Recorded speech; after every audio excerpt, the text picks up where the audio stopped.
નવું વર્ષ 2026 સામાન્ય માણસ માટે અનેક મોટા બદલાવ લઈને આવી રહ્યું છે। પહેલું છે કેન્દ્ર સરકાર દ્વારા 8મું પગાર પંચ લાગુ થવાની શક્યતા છે, જેના કારણે નોકરિયાત કર્મચારીઓનો પગાર અને નિવૃત્ત લોકોના પેન્શનમાં મોટો વધારો થઈ શકે છે। બીજું છે સીએનજી અને ઘરેલું પીએનજી 1 જાન્યુઆરીથી સસ્તું થઈ શકે છે, જેથી દર મહિને ઈંધણ ખર્ચામાં બચત થશે।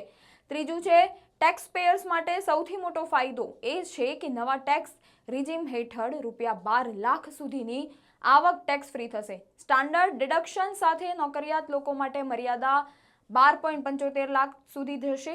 ચોથું છે સ્મોલ સેવિંગ સ્કીમ પર વ્યાજ દર ઘટી શકે છે, એટલે કે બચત પર રિટર્ન થોડું ઓછું થઈ શકે છે।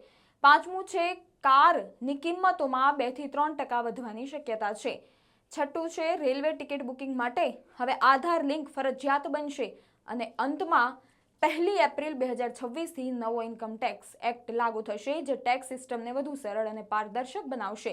કાયદો સરળ ભાષામાં હોવાથી હવે આઈટીઆર સમજવું અને ફાઇલ કરવું સામાન્ય માણસ માટે ઘણું સરળ બનશે।